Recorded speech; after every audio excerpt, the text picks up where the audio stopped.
It's 3.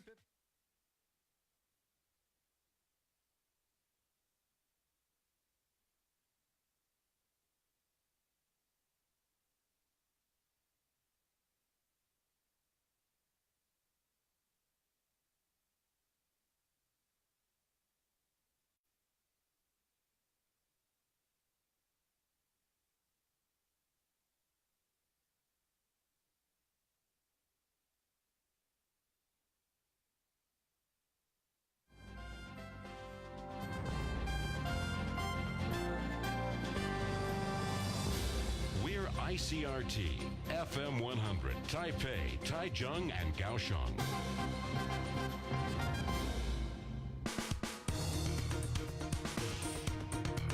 Your news, Taiwan and the world. Good afternoon, it's 4 o'clock. I'm Nancy Sun with the top of the hour news. In Taiwan news, a workers' union has suggested that the minimum monthly wage be raised to 28,862 NT and an hourly rate to 164 NT. Taiwan Confederation of Trade Union Secretary General Dai Guorong says they arrived at those numbers based on a formula that takes minimum living standard into account. Dai says according to the Organization for Economic Cooperation and Development, low salary is defined as 2/3 of the median wage, which means 27,075 NT a month or below is low salary in Taiwan. Currently, the minimum wage stands at 22,000 a month and 140 NT an hour, which took effect on January 1st this year. Meanwhile, business leader Lai Chun-ai says today that employers would firmly oppose dramatically raising minimum wage, adding that the current wage is already a big burden for them. The Ministry of Labor's third quarter review meeting on wage is scheduled on August 16th. Meanwhile, the Interior Ministry says it is making applications easier for Chinese students who want to study in Taiwan. The National Immigration Agency says it will be adding an online application function that allows mainland students already in Taiwan to apply for school transfers or to continue their education. The new system goes online September 1st and will shorten wait times for approval to just 2 working days. From July last year, Chinese students who had already arrived in Taiwan could use the system to apply for multiple entry permits, extend their visas, and transfer information. Previously, students from the mainland, Hong Kong, or Macau all needed to use the same system as anyone from mainland China. The Ministry of Examination is revealing how those taking national exams lose marks and get disqualified. The MOEX says over the past 3 years, there have been 733 cases of violations during civil service exams. The most common of those are cheating, writing names on the test paper, and bringing electronic devices. And the most serious cases of cheating often involve taking the test under someone else's name. The MOEX says such violations can result in being banned from testing for up to 5 years. In international news, the presumed remains of some U.S. troops killed in the Korean War have been repatriated in Hawaii after North Korea handed over 55 caskets last week. Forensic testing to identify the personnel could take months, as a U.S. correspondent Harry Horton reports. Vice President Mike Pence presided over a solemn ceremony to welcome home the remains and hailed their return as evidence of the success of President Trump's summit with North Korean leader Kim Jong-un. I know that President Trump is grateful that Chairman Kim has kept his word, and we see today as tangible progress in our efforts to achieve peace on the Korean Peninsula. In the past, remains returned by North Korea have sometimes turned out to be misidentified, but U.S. forensic teams say initial tests show these remains are likely to be American. More than 7,000 U.S. troops remain unaccounted for from the Korean War. There's no indication yet of when more remains might be returned. Harry Horton, Washington. And French lawmakers gave final passage to a bill that expands the criminal definition of child rape and outlaws sex harassment on the street. The legislation approved in the lower house of the French parliament classifies relations between an adult and a child under age 15 as rape, resulting from an abuse of vulnerability if the victim lacked the ability to consent. The bill also extends the statute of limitations for sex crimes and allows for fines of 90 to 750 euros for gender-based harassment on streets and public transportation. The bill also steps up sanctions for cyber stalking and outlaws taking pictures or videos under someone's clothes without consent. And now back here in Taiwan and looking at the weather across the island this afternoon. We can expect partly to mostly cloudy skies and occasional showers or thunder showers in the north, center, and south. Partly cloudy skies in the east. Current temperatures now, Taipei 36, Taichung 32, Kaohsiung 31, and Hualien 33. That was the ICRT News at 4 with me, Nancy Sun. 以上 ICRT 整点新闻是由华南金控。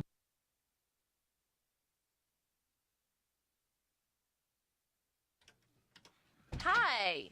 Did I do that right? Is it working? You should. Looks like it is. Okay, good. Oop. Oh, Excuse hi everybody. Technical, you know how it is. You've seen this before. You guys do it. Okay, I always mess it up. Welcome to the ICRT Web News Hour. Hi, Sam Wu. Hi,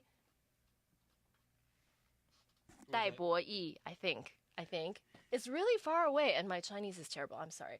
And hi, Annie Zhang and Leo Luo and Patrick Gomez, Ling Jingyi. Let me get myself in here. Okay, we're gonna pull Leslie into this. Oh, it's not. Let me. Oh, there we go. Hello. I thought. Okay. Anyway, excuse you. Anyway, so welcome to the Web News Hour. We're just wrapping up the 4 o'clock news, and this is the Tuesday and Thursday thing where every week we join me for the 4 p.m. news, and then afterwards we give a little bit more details on some of the biggest stories. Yeah. Hi, Leslie. Hello, Nancy. Are we wearing matching colors today? Your green is a little more yellowish, whereas mine is a little more Ninja Turtle-y? I guess so. I guess you could say I look like a turtle. I told Leslie that this green is like Teenage Mutant Ninja Turtle green. It totally is. Okay. Someone said I look like Bayou green, which is It's darker. Which is fine because Yeah. this is the finest high school in Taipei in Taiwan. There you go. Okay. Okay. JR Shangchen, JR Shangchen, Zhe Shangchen. Hi. What do people say? Hi. People are saying hi Oh, and hello. smiling. It's very nice. Okay, it's a nice day today. The weather's nice, cloudy. It's not that hot. And a perfect day for some news. Perfect day for some news. Let's start with the Taiwan news. Right. The headline that everybody, Leo Luo says smart dress. Thank you. Was that you or me? No, I don't think it's me. I think it's you are. you. You're the one wearing a dress, though. I'm not wearing a dress. I'm wearing pants. Oh, Anyway, okay. My bad. We both look really smart. Thank you. Thank you. Okay, so the first story we're starting with is the Taiwan story, Yep. and it is about a proposal or a workers' union proposing that we should raise minimum wage. And this keeps coming up again and again. And the Thai administration has often said that they're committing to improving workers' wages and working conditions. Yeah. So you can expect this to keep coming up and again and again. And especially since every year in the third quarter, the government officially reconsiders whether they need to raise minimum wage or not. So I feel like it's coming up more and more often these days. yeah, and Is it not? Yeah, it is. And part of the reason for that is because recently there's been such a push from the government, or there's been the promise of a push from the government to improve workers' conditions. Right. We're also seeing more of what's termed as brain drain. Like China's recently come out with 31 incentives for talented people or workers in Taiwan to work in China, to move there, to earn better wages, better benefits, so on and so forth. How long has this been? It's been a couple months now, I think, since they first announced it. We're still waiting to see the response from the first wave of people who have actually taken up that offer and moved there and started work. If that response comes back and it's positive, you can expect more people to go there and try to make a living for themselves. Well, here's my thing, right? The Thai administration said that their goal is to make the minimum salary, what, 30,000 a month at least? I think in a few years, like a long-term goal. Yeah, I think Yeah, that's. yeah, yeah. But this is coming out and saying it needs to be 28,000 and 163,000 right now, right? Yeah. I remember last year a similar report came out, and when it came time to make the adjustments always are incremental. Yeah, yeah. They go up by like 1,000 NT, less than 1,000 NT for the monthly wage, and then about under 10 NT. For Like the 7 to 10 hourly NT wage. for the hourly rate. Yeah. Yeah. And originally this year there was, like you were saying, there's rumors that it was going to be 27,000 some odd per month, and it's 22,000 some odd Yeah. per month. Yes. So it's this is always going to come up time and time again. This is my opinion on the matter. These unions can say what they want. Of course, they're going to want more money for their workers. Everybody wants more money, right? Right. But when it comes time to really look at the books and pay the bills, the governments, of course, they're going to try and play it really close to the chest and keep the purse strings really tight. So I think this isn't a means to get the hopes up, but I'm thinking maybe with elections coming around, there might be a little more flexibility than there was in the past. I'm just saying. Right. Well, you know, it's always part of the cycle. Sam Wu says, I wonder whether the salary of working at ICRT is higher than other radio stations because of English speaking. That's a good question. I would pose that question. I haven't worked at another radio station, so I'm not sure what the salary is. Hi, Sandy Sue. I can tell you that from personal experience, speaking English as your first language does, give you an advantage when you're looking for jobs, especially if it's English voice work. It kind of it's like there's talent there, but it's not like a humongous pool of talent. So sometimes it does give you a leg up. So this whole thing with wage stagnation going on now, this is obviously going to be very, very important. But at the same time, you got to look at what powers are at play. Right. And the reason I'm not getting my hopes up, I'm being a little more optimistic than I usually am, is because of the elections. But at the same time, I've seen this play out 3-4 years in the same way. Right. It's always like it needs to be like this, and the government's like we're hoping to hit this goal. Right. And when it actually comes time to make that change, it's a little incremental. Right. And the government, of course, the Thai administration has to answer to voters like it always does, but it also has to answer to business interests too. Yeah. Although it does seem like in Taiwan, business interests have a little less clout, at least from what we can see on a daily basis. They have a little less clout than, say, American business interests. I mean, true. Lobby groups, American interest in businesses, lobby groups, they're very, very powerful. Very powerful. So I would say, at least from what reports that we're hearing now, the workers' voices are louder, and the government is apparently responding to those voices. Well, what's interesting is when this issue first started, and I first started paying attention to it, it wasn't Thai in the presidential office. Right. It was actually a Ma administration thing. So this is something that might transcend party lines, and it just might be an issue between the government and the governed. Right. I think it was even more of an issue during the Ma administration simply because pensions were also an issue and national health insurance. And, there was no movement on pensions. We were worried that the pension system was going to be bankrupt in less than a decade. So, yeah. So let's give some people an idea really quick here. Okay. Right now, the minimum wage monthly is 22,000 a month. 1个月22000. Yes. And then the hourly minimum wage is 140 an hour. 1个小时时薪140. 对. Right? And then that increase, and then the year before that, and starting in 2016, it was 21,009. I don't know how they calculated that. 9. And then the hourly wage was 133 NT, so an increase of 7 NT. And then you see, this is the year before. Yeah. And how then often do these adjustments take place? They pretty much take place every year, and they have for quite a long time. It's just that it's always like, Yeah, just a little bit. Yeah. And then the other, and the one previous to that was 2014, 20,008. And then 120 NT per hour. So you see, we're seeing very small incremental changes here. Okay. And then if you want to kind of look at, there was a report from Forbes magazine specifically for Taiwan that said, at least according to statistics from online job banks or research companies that report to the government, there's been a 50 to 70% of private employers say they will raise wages this year. No set time frame, or it didn't this year, but no set time frame for how long or how much more it could go up next year, and no telling how much. But they're saying there would be raises. You see that until the end of the day, right? You got to see how much it is. Yeah. Only that when you see it, because if they say they'll raise wages and they raise it by 100 NT, technically they still give you a raise. Yes, I know. Yeah. But it's not what you're looking for. Yeah. And then there was another report from the Central News Agency, which is a government-funded news agency, but it says 5.9 million Taiwanese. They reported earning more than 30,000 NT a month. That's as of May 2017. 5.9 million? 5.9 million. Out of 23,000.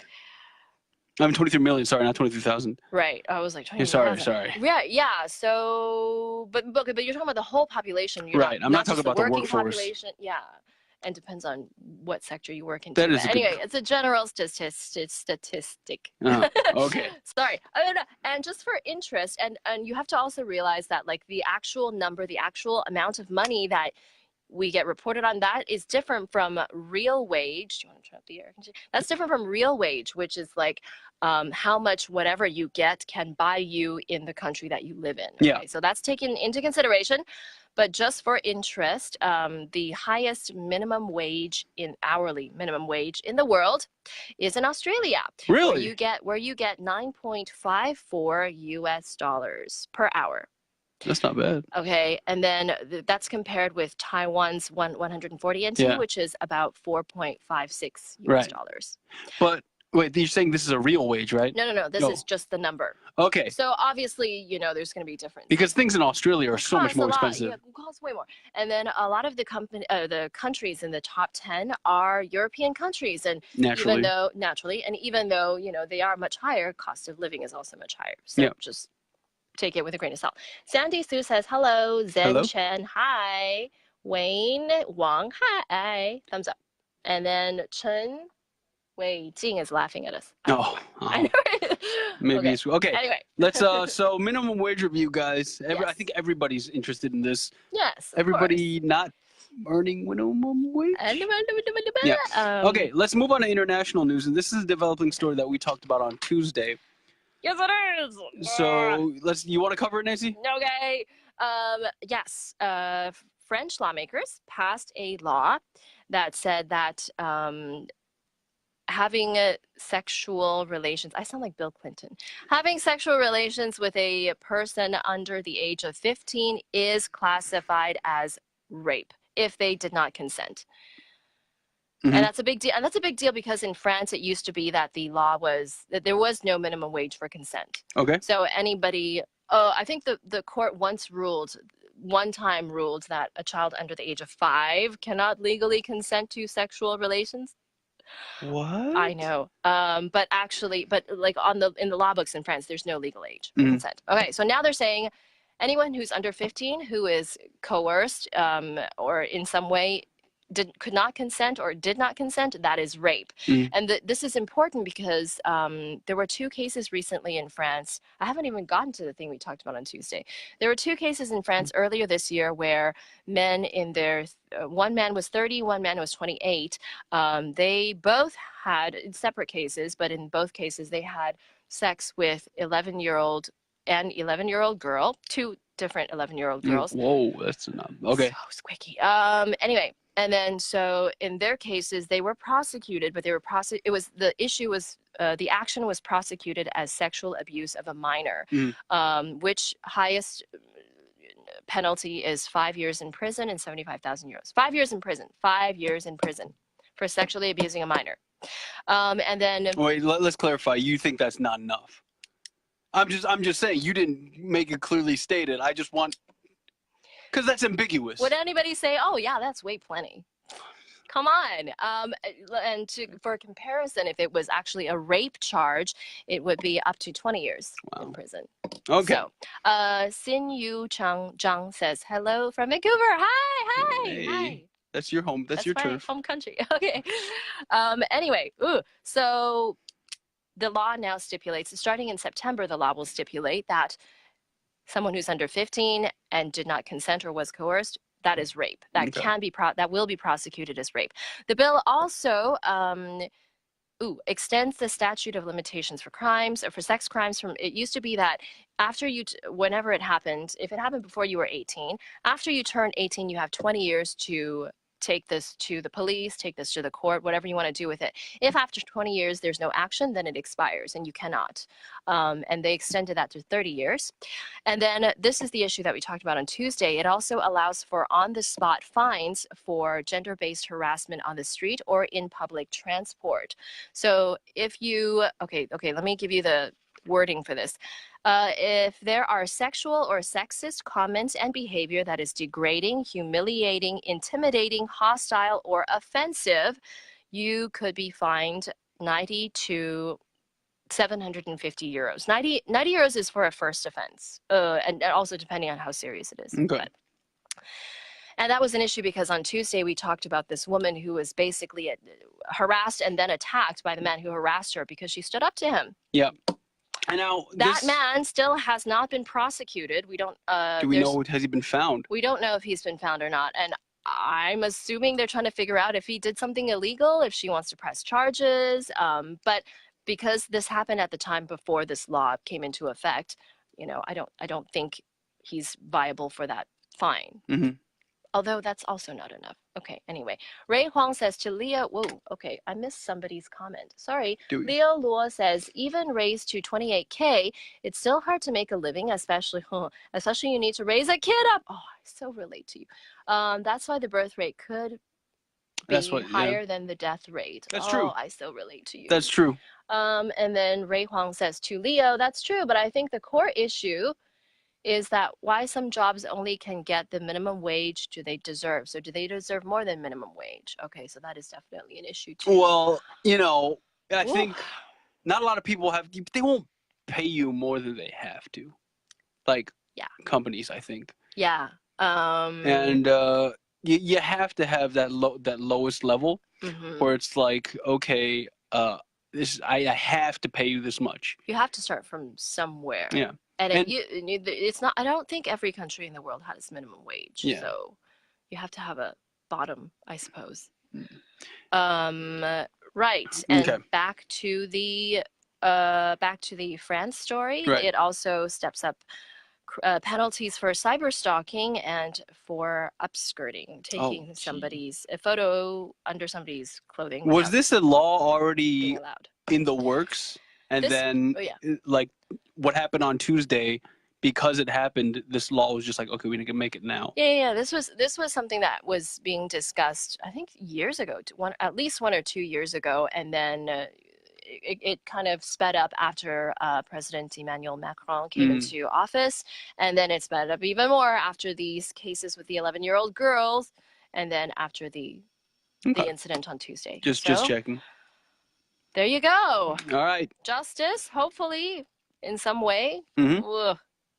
Any questions today? I think minimum wage is an issue that a lot of people care to talk about in Taiwan, at least because, you know, it's something that affects all of us. Well, especially I think Leo makes a very good point when he says this could be why the birth rate is so low, because people don't feel that they're secure enough to have families, especially with land prices the way they are now and real estate. And that's also, I feel like that's also another issue, like how much you would have to pay to have a house. And you could say, like, you know, having a house is not a requirement for having a child, of course, but like from personal experience, it's just a feeling of, it's like a nesting feeling, you know, it's like safe and good environment for your child. Like you could get a house anywhere, of course, but of course, if you have a baby, you want this child to eventually grow up in a nice neighborhood and it's safe and it's close to school. They could bike or walk there.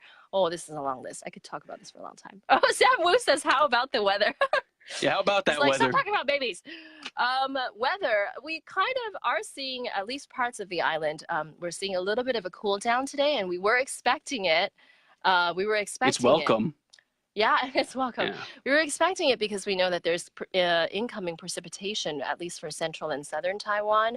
Not so much for Xinzhuang, where it is sunny outside our offices. And it's still like 36 degrees in Taipei. Yeah.